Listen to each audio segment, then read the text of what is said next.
자, 오늘 우리가 읽은 본문 말씀은 하나님의 백성을 불쌍히 여겨주셔서 근 400년 만에 넘치는 은혜와 축복을 부어주셨습니다. 400년 만에 하나님께서 넘치는 은혜와 축복을 이스라엘 백성에게 부어주셨어요. 그런데 그 은혜와 축복이 뭐냐면 바로 하나님의 음성을 곧바로 전달할 수 있고 하나님의 뜻을 그대로 전달할 수 있는 성령 충만한 선지자를 주신 거예요.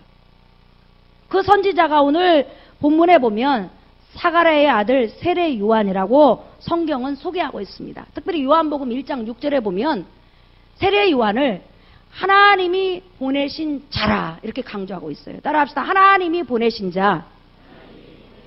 다시 말하면 하나님이 당신의 뜻과 당신의 음성과 당신의 말씀을 하나님의 백성에게 들려주라고 특별히 보낸 선지자라는 거예요. 사실 이스라엘 백성은 말라기 선지자 이후로 400년 동안 성령 충만한 선지자가 거의 없었어요. 하나님의 말씀과 하나님의 음성을 그대로 대언할 수 있는 선지자가 거의 없었다는 거예요. 그러니까 성령 충만한 선지자 없이 하나님의 말씀을 그대로 대언하는 선지자 없이 400년을 지냈어요. 그래서 이때를 아모스 선지자는 물이 없어 가람이 아니요 양식이 없어 주림이 아니요 하나님의 말씀을 듣지 못한 영적 기갈의 시대라, 영적 굶주림의 시대라고 이렇게 예언을 했어요. 그러니까 하나님의 말씀을 그 당시에 하나님의 말씀을 전하는 선지자들이 그 당시에 널린 게 선지자였어요. 주의 종이었어요. 그러나 중요한 것은 하나님이 세우신 선지자가 대부분 아니었고 하나님께서 성령을 통하여서 하나님의 말씀을 해석할 수 있는 능력을 주신 선지자가 아니었다는 거예요.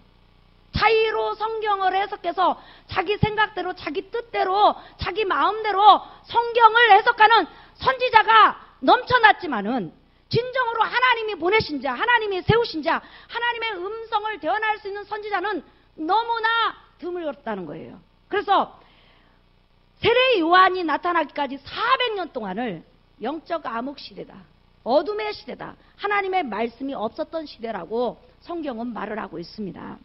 왜 그런 영적 암흑 시대를 이스라엘 백성이 맞이했는가?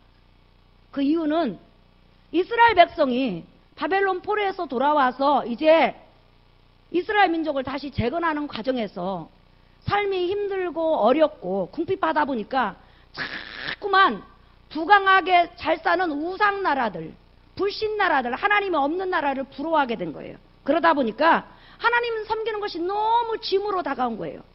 하나님 섬겨도 육적으로 별로 달라지는 것이 없는 거예요. 하나님 섬겨도 육적으로 행복해지는 것이 눈에 드러나지 않는 거예요. 그러다 보니까 하나님의 말씀을 그대로 증거하고 하나님의 말씀을 그대로 해석하고 장차 오실 예수 그리스도에 대해서 끊임없이 증거하는 그 설교가 듣기 싫어진 거예요. 아무리 예수님이 오신다는 그런 설교를 전해주는 선지자가 있다 할지라도 육적으로 너무 힘들다 보니까 이 말씀 아무리 들어봐도, 아무리 메시아를 기다려도, 아무리 예수님에 대해서 관심을 가져도 삶은 너무나 힘들고 어려운데 이 말씀 들어봤자 무슨 소용이 있느냐?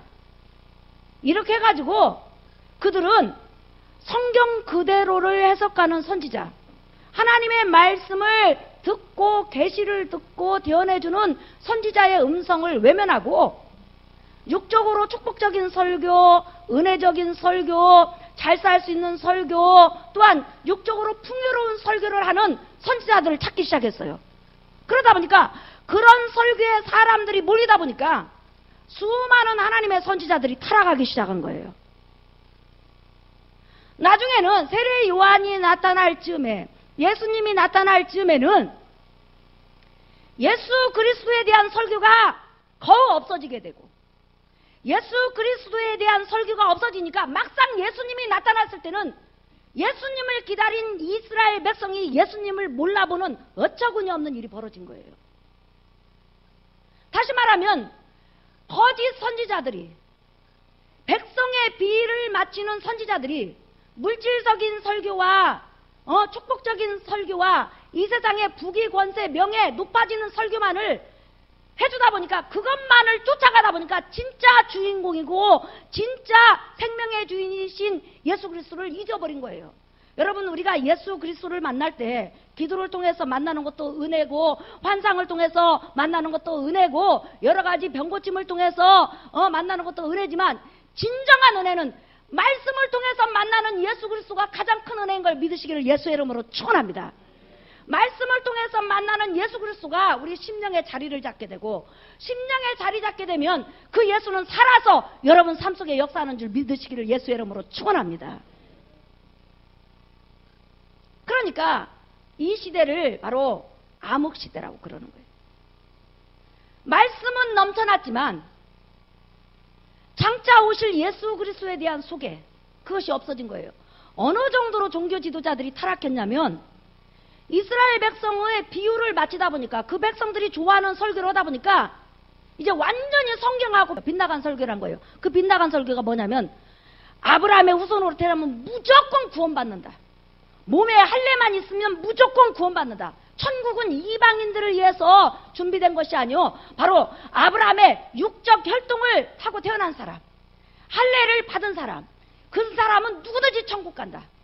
이렇게 완전히 성경을 뒤에 엎어버려갖고 하나님 뜻과 전혀 반대로 하나님의 말씀을 증거한 거예요. 그래서 그 설교를 들은 이스라엘 백성들은 아주 특권 선민의식, 우월적인 선민의식을 갖게 되고, 이방인들이 지나가면 하나님 앞에 선택받지 못한 자, 지옥 가게에서 태어난 자, 하나님 앞에 버림받기 위해서 태어난 자라고 손가락질하고 짐승 취급했다는 거예요. 구약 창세기에서부터 말라기까지 하나님은 선민뿐만 아니라 이방인들도 예수 그리스도를 통하여서 은혜 주시려고 사랑하신 자인 걸 여러분 믿으시기를 예수의 이름으로 축원합니다. 하나님은 모든 자를 사랑하셔요. 다만 이스라엘 백성이 이방인보다 큰 복과 은혜를 받은 것은 좋은 조상을 만났고, 또한 선민으로 선택받아서 먼저 하나님의 은혜를 누렸다는 거예요. 그러나 늦게 우리가 하나님의 백성으로 다가왔지만 선민 못지않는 하나님의 은혜와 축복과 돌보심을 여러분이 지금 받고 있음을 믿으시기를 예수의 이름으로 축원합니다. 이렇게 이스라엘 백성들이 이제 예수 그리스도를 바라보고 오실 예수 그리스도를 기다리면서 하나님을 섬겨야 되는데, 물질을 따라서, 부귀 권세를 따라서, 명예를 따라서 세상에 잘 사는 나라에 그 부러움을 가지고 살다 보니까 예수 그리스도를 잊어버렸잖아요. 하나님을 잃어버렸잖아요. 그러니까 하나님의 백성이 그것으로 계속 행복해지고 만족할 줄 알았는데, 시간이 흐르다 보니까 영적 갈급함이 온 거예요. 영적 기갈이 오는 거예요.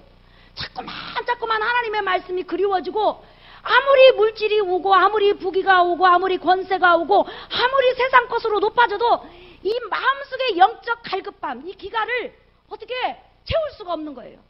그때 그들은 다시 진정한 하나님의 말씀을 사모하기 시작한 거예요.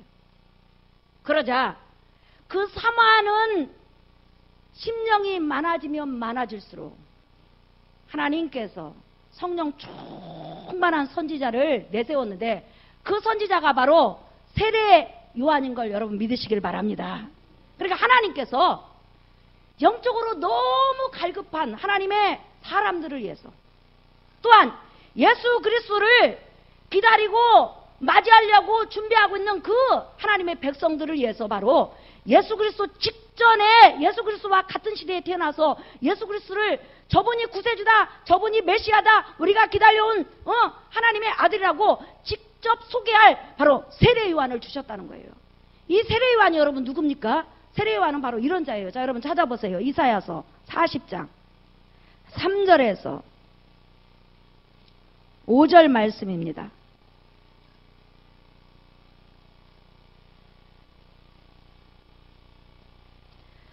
자, 읽어봅시다. 시작. 외치는 자의 소리여 이르되 너희는 광야에서 여호와의 길을 예비하라.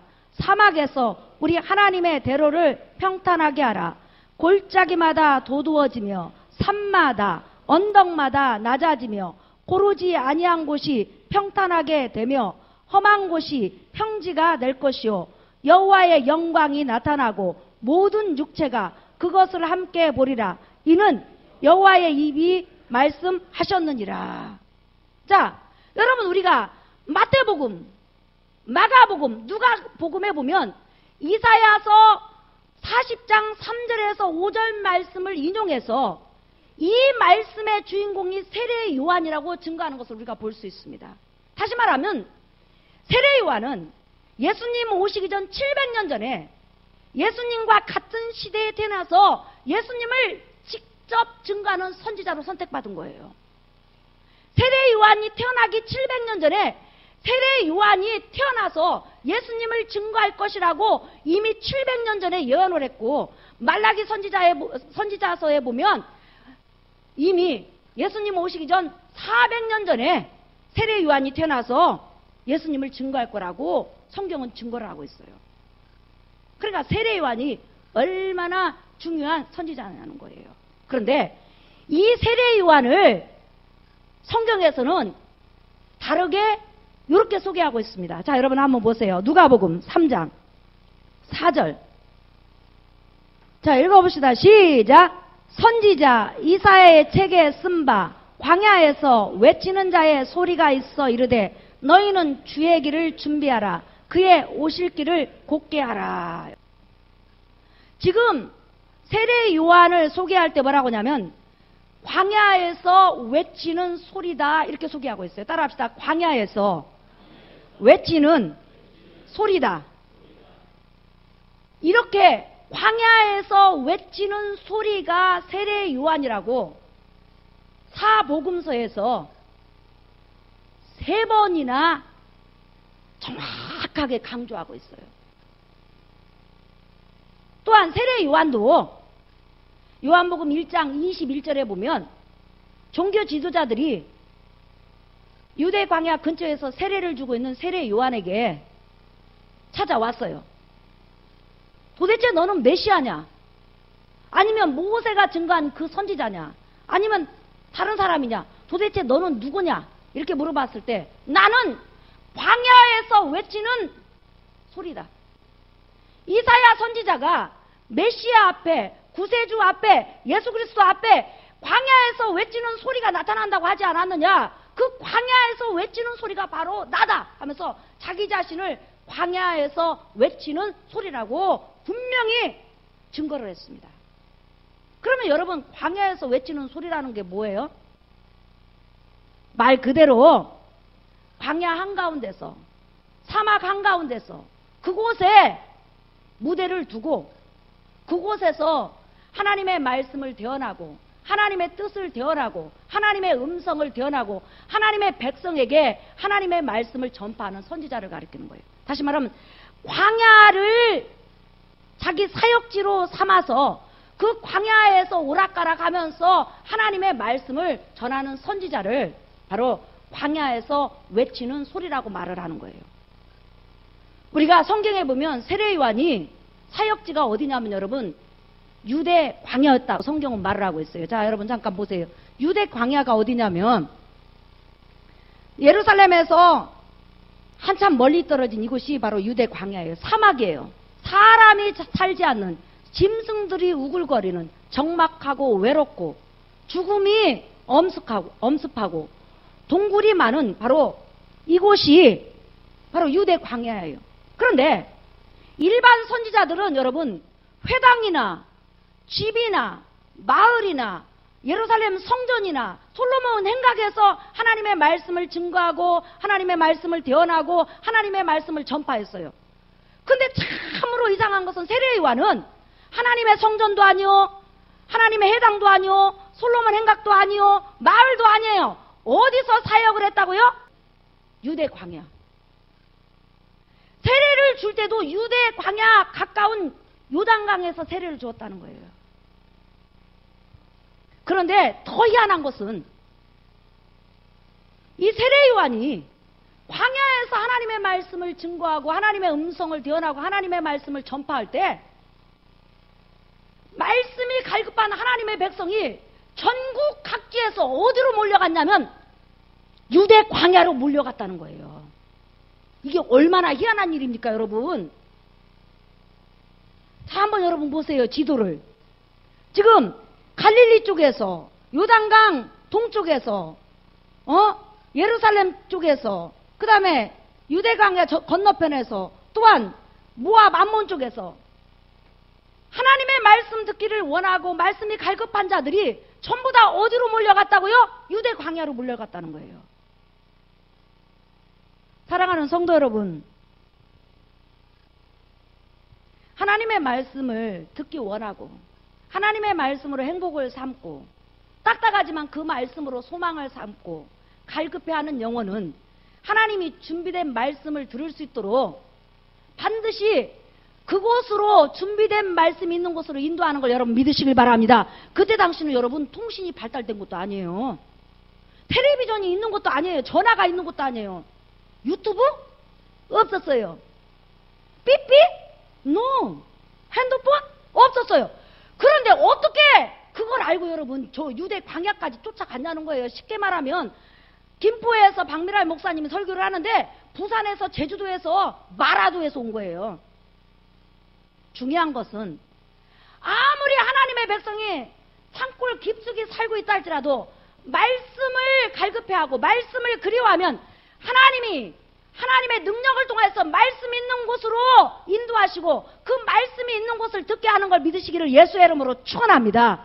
하나님이 하나님의 백성을 축복하는 표, 하나님이 하나님의 백성을 사랑하는 표, 하나님이 하나님의 백성에게 은혜를 주는 표는 바로 갈급한 영혼에게 말씀을 주는 거예요. 갈급한 영혼에게 예수 그리스도를 만나게 하는 것이 하나님이 여러분을 사랑하는 최고의 표신 걸 여러분 믿으시기 바랍니다.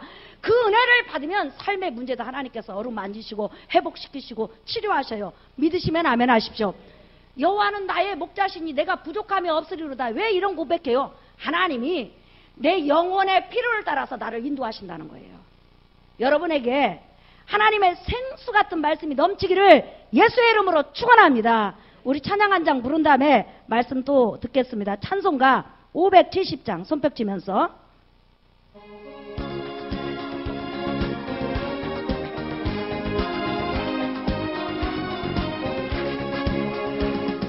나를 기르시는 목자가여 나는 주님의 귀한 어린 아멘 푸른풀 밤 맑은 시내 물가로 나를 늘 인도하여 주신다. 주는 나의 적은 목자 나는 그의 어린 양 저를 따라 꼴을 먹여주시니 내게 부족한 전혀 아멘. 예쁜 새들 노래하는 아침과 녹을 비기는 고운 항원에 사랑하는 나의 목자 음성이 나를 언제나 불러주신다. 주는 나의 적은 목자 나는 그의 어린 양 저를 따라 꼴을 먹여주시니 내게 부족한 전혀 없어라. 못된 짐승 나를 해치 못하고 거친 비바람 당치 못하리. 나의 주님 강한 손을 펼치사 나를 주야로 지켜주신다. 주는 나의 적은 목자 나는 그의 어린 양 저를 따라 꼴을 먹여주시니 내게 부족함 전혀 없어라. 성경을 살펴보면 세례요한은 그 생애를 대략 한 30년 정도로 보고 있는데 이 30년의 생애가 세례요한은 완전히 광야의 사람이에요. 나면서 바로 어디로 가게 되냐면 광야로 가서 자라나게 돼요. 빈들에서 세례요한이 이스라엘에게 나타나기까지 빈들에 거했다고 그랬어요. 그 빈들이 바로 유대 광야예요. 그러니까 자라나기를 광야에서 자라났어요. 동굴 속이나 어떤 천막에서 살았을 거예요. 그뿐만 아니라 그는 광야에서 30년 이상을 하나님의 사역을 위해서 장차 자기가 눈으로 직접 보고 소개할 예수 그리스도를 위해서 철저하게 고독하고 외로운 가운데서 하나님의 말씀을 준비했다는 거예요. 친구가 있습니까? 따뜻한 밥을 먹을 수가 있습니까? 제대로 된 옷이 있어요. 제대로 된 문화시설이 있어요. 아무것도 없어요. 그뿐만 아니라 그의 음식은 메뚜기와 석청이라고 그랬어요. 다시 말하면 광야에서 살고 있는 사람들이 먹을 수 있는 음식이라는 거예요. 그리고 또한 세례요한은 여러분 날 때부터 포도주와 독주를 마시지 않았다고 그랬어요. 그게 무슨 말이에요? 나실린이라는 거예요. 나실린은 나면서부터 머리를 깎으면 안 돼요. 또한 그는 광야 사람들만이 입는 옷을 입었다고 그랬어요. 무슨 옷을 입었다고 그랬어요? 낙타 털옷을 입고 허리에 가죽띠를 띄었다고 그랬어요. 여러분 낙타 털옷이 어떻게 생겼는지 한번 보실래요? 예, 좋은 옷이 아니에요. 요즘은 물감들이지만 그때는 낙타 잡아가지고 그냥 두르면 되는 거예요. 자, 여러분 잠깐 보세요. 그러니까 완전히 야인. 그러니까 이렇게 육적인 눈으로 보면 흠모할 모습이 전혀 아니라는 거예요. 여러분 이렇게 나는 자연인이다 이거 그 프로그램 보셨죠? 산속에 들어가서 사시는 분들. 그러나 그분들은 전부 다 혜택을 누리면서 살아요. 그런데 세례요한은 30년 가까이를 낙타 털옷을 거치고 머리를 길게 늘어뜨리고 지팡이 짚고 허리에 가죽띠로 메고 메뚜기와 석청을 먹고 절기 때면 예루살렘 성전을 올라가고 하나님을 예배하면서 거의 모든 시간을 고독하고 쓸쓸하고 들짐승들이 우글거리는 광야에서 살았다는 거죠. 그러니까 그의 삶은 사실상 인간적으로 보면 세상에서 가장 불쌍한 사람이에요. 가장 외롭게 산 사람이고, 여러분 우리가 인생을 살아가다 보면 마음이 울적하고 답답할 때 누군가 내 말을 이렇게 이야기하면 들어만 줘도 벌써 속이 50%는 풀려요. 그런데 그는 자기 벗이 없는 거예요. 오직 벗이 있다면 하나님밖에 없는 거예요. 인간적으로 가장 비참하고 가장 외롭고 가장 고독하게 산 사람이 누구라고요? 세례요한이라는 거예요. 저는 성경을 연구하면서 이렇게 머리는 길게 누러뜨리고 수염은 그냥 더부룩하게 나고 겉옷은 낙타 털옷으로 걸치고 뺏싹 말라갖고 얼굴이 새카만 그런 사람이 어려서부터 예루살렘 성전을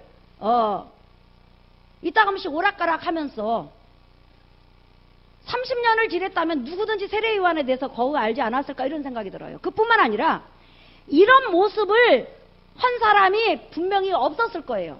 여러분 중에는 아니 목사님 성경의 역사를 보면 광야에서 그렇게 천막지고 동굴에서 수행한 사람이 많았을 텐데요. 그런데 세례요한이 사역할 당시, 세례요한이 광야에서 이런 하나님의 말씀을 준비할 당시는 이렇게 낙타 털옷을 입고 가죽에 띠를 띠고 수염을 누러뜨리고 그 다음에 머리를 풀어 제낀 사람은 없었을 거예요. 왜 없었느냐? 바로 이것 때문에 없어질 거예요. 자, 여러분 보세요. 스가랴서 13장 4절. 자, 읽어봅시다. 시작.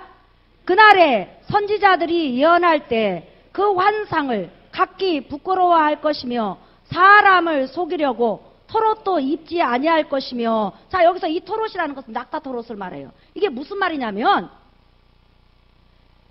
엘리야 선지자가 얼마나 성령 충만하고 은혜로운 선지자였고 하나님께 영광 돌리는 그런 선지자였습니까? 그때 엘리야 선지자가 늘 입던 옷이 뭐냐면 낙타 털옷을 입었어요. 그리고 허리에 가죽띠를 띄었어요. 그러자 그때 이후로부터 수많은 선지자들이 엘리야를 이시해서 대부분이 선지자의 상징적으로 낙타 털옷을 입고 가죽띠를 띠고 지팡이를 짚고 하나님의 백성에게 하나님의 말씀을 선포했어요. 그런데 이런 것이 계속 상징적으로 흘러가다 보니까 너나 나나 선지자들이 이 옷을 입었거든요. 근데 어느 날 예수님 오시기 전 한 500년 전후에 가지고 스가랴 선지자를 통해서 선지자들이 자기를 속이려고 이제 낙타 털옷을 입지 않을 것이다. 거짓 선지자의 모습을 감추기 위해서 낙타 털옷을 입지 않을 것이다. 이 말은 뭐냐면 낙타 털옷을 입은 선지자들이 거짓 선지자가 굉장히 많이 있다. 그렇기 때문에 이제 그 옷을 다 벗길 것이다. 이런 의미의 말씀이 선포됐어요. 그 후로부터는 선지자들이 낙타털 옷을 입고 허리에 가죽띠를 띠고 지팡이를 집은 것이 아니라, 우리가 신약 성경을 보면 종교 지도자들이 이런 옷을 입은 것이 아니라 견문을 넓게 하고 옷을 크게 하고 화려한 옷을 입었다고 성경에 기록하고 있어요. 그렇기 때문에 이렇게 특이하게 낙타털 옷에 그런 거친 옷을 입었다든지 수염을 길게 늘어뜨리고 머리를 길게 늘어뜨린 그런 나실 모습, 초라한 모습을 한 선지자는 그 당시 거의 없었을 거란 말이에요. 한눈에 저 사람은 광야에서 살아, 집에서 사는 사람이 아니요, 문화 혜택을 전혀 받지 않는 사람이야, 이것을 딱 알아볼 수 있는 옷차림으로 이는 나타났다는 거예요. 그리고 그의 사역지도, 마을도, 회당도, 성전도 솔로몬 행각도 아니고 바로 유대 광야였다는 거예요. 세례를 줘도 유대 광야를 끼고 있는 요단강에서 줬다는 거예요. 그런데 백성들이 그곳에 몰려갔더니 그 선지자의 입에서 나온, 세례 요한의 입에서 나온 말씀이 딱 두 내용이에요. 하나는 너희는 회개하라.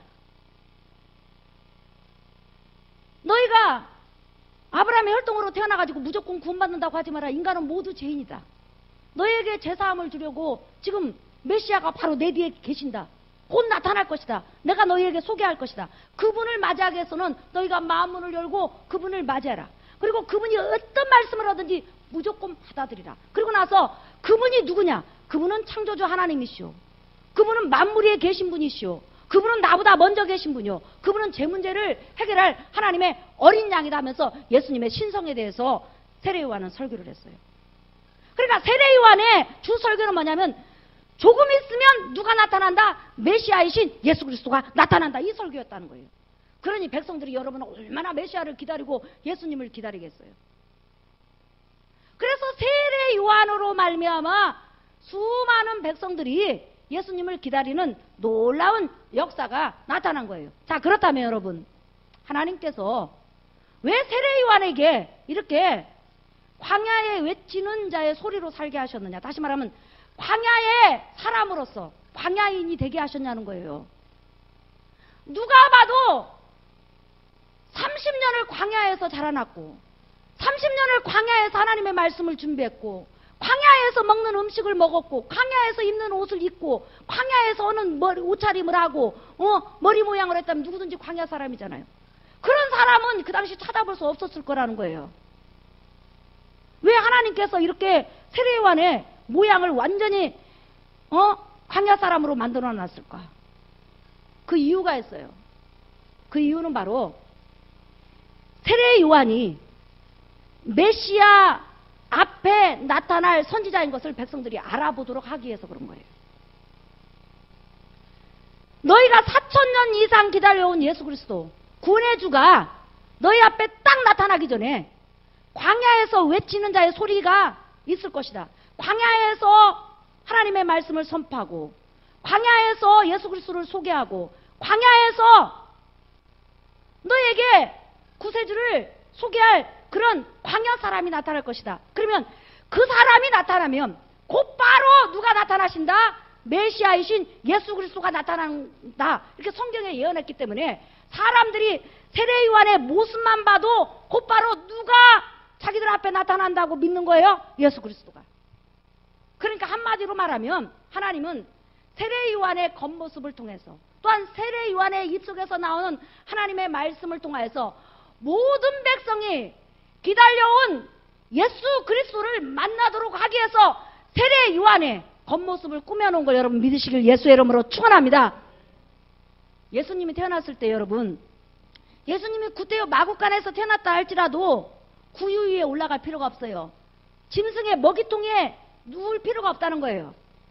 부모가 그냥 품에 안고 있다든지 아니면 이불을 높이 싸고 그 아이를 바닥에서 자게 할 수도 있어요. 근데 왜 하필이면 구유 위에 놓게 하셨을까요? 그 이유가 있어요. 목자들에게, 베들레헴 지경에서 양을 치는 목자들에게 너희가 마구간에 가봐라. 그러면 마구간에 가면 구유 위에 누인 아기가 있을 것이다. 그분이 너희 민족이 기다려온 메시아다. 지금 메시아를 바로 알아볼 수 있도록 그분이 메시아인 것을 보여주기 위해서, 사인으로 주기 위해서 바로 구유 위에 놓게 하신 거예요. 이렇게 하나님은 어떤 방법을 통해서든지, 어떤 만물을 움직이시든지, 어떤 사람을 통해서든지 우리가 이스라엘 백성이 참 생명이요 구원의 주요 유일한 구원의 구세주인 예수 만나기를 원하는 걸 여러분 믿으시길 바랍니다. 왜요? 예수 만나지 아니하면, 예수 그리스도 영접하지 아니하면, 예수를 생명으로 모셔드리지 않으면 우리 인생은 가망이 없어요. 왜 그럴까요? 예수 안에만 제사함이 있고, 예수 안에만 생명이 있고, 예수 안에만 하나님께로 가는 길이 있기 때문에 그래요. 아무리 설교를 많이 듣고, 아무리 은혜를 많이 보고, 많이 받고, 아무리 환상을 봐도, 아무리 큰 능력을 행해도 예수 제대로 만나지 아니하고, 예수 구원의 주로 영접하지 아니하고, 예수로 말미암아 제사 안 받지 아니하면 그것은 헛된 은혜예요. 믿으시면 아멘 하십사. 예수 만났다면, 예수 알았다면, 예수 가슴에 품었다면 여러분은 축복받은 자요, 은혜 받은 자요, 하나님 앞에 관심과 사랑을 받은 자임을 믿으시기를 예수의 이름으로 축원합니다. 우리 인생의 가장 중요한 분이 바로 예수예요. 하나님이 우리에게 주시고자 하는 축복이 뭐냐면 바로 예수 그리스도예요.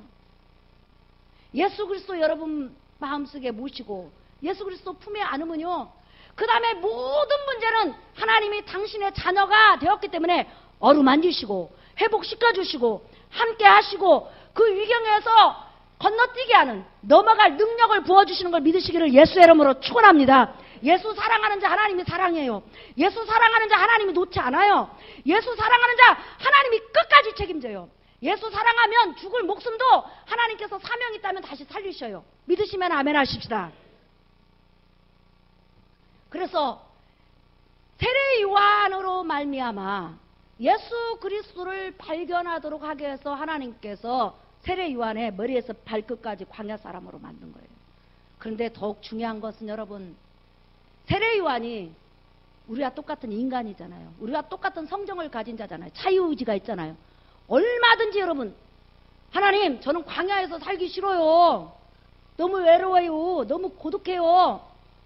나도 맛있는 음식 먹고요. 나도 좋은 옷 입고요. 더구나 아버지가 제사장이니까 얼마나 부유한 집안입니까? 저 아버지 어머니 옆에서 잠도 새록새록 자면서 쓰다듬 받는 것도 받고요. 사랑받고 싶어요. 왜 나만 광야에서 짐승들이 우글거리고 사람이 없는 곳에서 30년이나 살아야 돼요? 나 싫어요. 이렇게 얼마든지 할 수 있어요. 그런데 하나님께서 자기에게 주신 사명을 깨닫고 그 사명을 그대로 수용하고 광야에서 30년을 살았다는 거예요. 그리고 광야에서 외치다가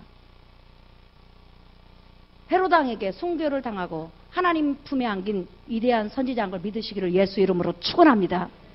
예수 그리스도를 위해서라면, 내가 광야라면 100년이라도 살겠다. 예수 그리스도를 위해서라면 이사야처럼 빨가벗고 다니라면 난 빨가벗고 다니겠다. 예수 그리스도를 위해서라면 호세아처럼 창녀라도 창녀를 부인 삼아서 데리고 살아라면 살겠다 하는 그런 은혜와 믿음이 세례 요한에게 있었다는 거예요. 다 설교 결론이에요, 여러분.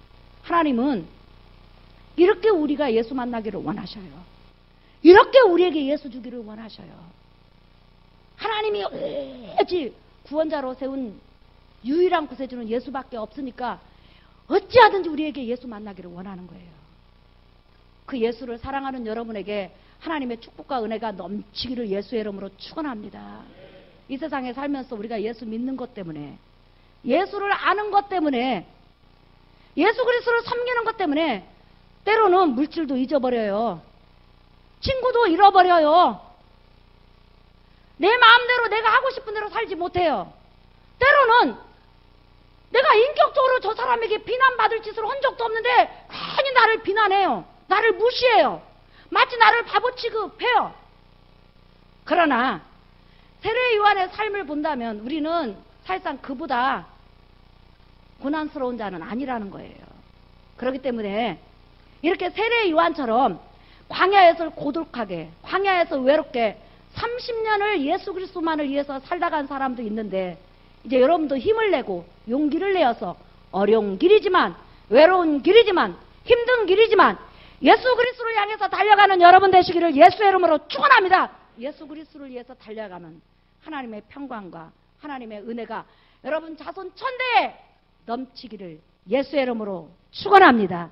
찬양하겠습니다. 복음성가 183장.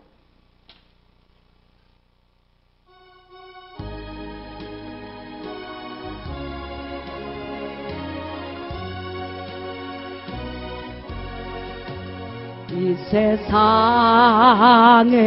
많은 사람 중에 나의 영혼 불러주시고 죄가 까도록 우물 씻기시어 성령으로 인치시었네. 나의 일생의 주를 증거하며 주의 뜻대로 살아가리라.